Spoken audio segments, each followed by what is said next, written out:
कल्याणमध्ये एका चपलेमुळे तब्बल 11 पोलिसांची नोकरी गेल्याची विचित्र घटना घडली आहे। काही दिवसांपूर्वी घडलेल्या घटनेचा पडसाद आता उमटले असून या एका चपलेमुळे 11 पोलिसांचं निलंबन झालंय। कल्याणच्या उपायुक्तांनी ही कठोर कारवाई केली असून 11 जण निलंबित झाले। नक्की हे प्रकरण काय आहे, काय घडलं होतं पाहण्याआधी AM मराठी न्यूजला जरूर सबस्क्राइब करा। हा सारा प्रकार 21 डिसेंबर रोजी कल्याण जिल्हा व सत्र न्यायालयात घडला होता।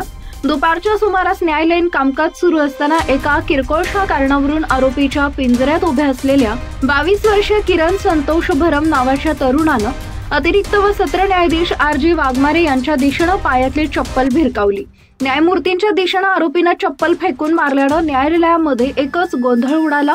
सुदैवानं चप्पल न्यायमूर्तींपर्यंत पोहोचली नाही। ही चप्पल न्यायाधीशांच्या समोरील लाकडी दांड्याला लागून बाजूला असलेल्या कर्मचाऱ्यावर समोरच पडली। या प्रकरणामध्ये सरकारी कामांमध्ये अडथळा आणल्याच्या आरोपाखाली आरोपी विरुद्ध नव्यानं गुन्हा दाखल करण्यात आला। महात्मा फुले पोलीस स्टेशनमध्ये हा गुन्हा दाखल करून या प्रकरणाच्या चौकशीला सुरुवात झाली। सहाय्यक पोलीस निरीक्षक विनोद पाटील यांच्याकडे या प्रकरणाचा तपास सोपवण्यात आला होता। मात्र हा तपास सुरू असताना आता पोलिसांविरोधात कठोर कारवाई करण्यात आलेली आहे। पोलिसांविरोधात काय कारवाई करण्यात आली?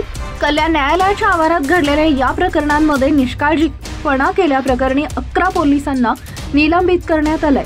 कल्याण न्यायालयात न्यायाधीशावर एका कैदीनं चप्पल भिरकावल्याच्या प्रकरणाबरोबरच अन्य एका प्रसंगी एक इसम बंदूक घेऊन कल्याण न्यायालयाच्या आवारात फिरत असल्याचं समोर आलं होतं। दोन्ही प्रकरणांमध्ये संयुक्तरित्या ही निलंबनाची कारवाई करण्यात आली आहे। दोन्ही प्रकरणाची गंभीर दखल घेत पोलीस मुख्यालय आणि कल्याणच्या उपायुक्तांनी 11 पोलिसांवर निलंबनाची कारवाई केली आहे।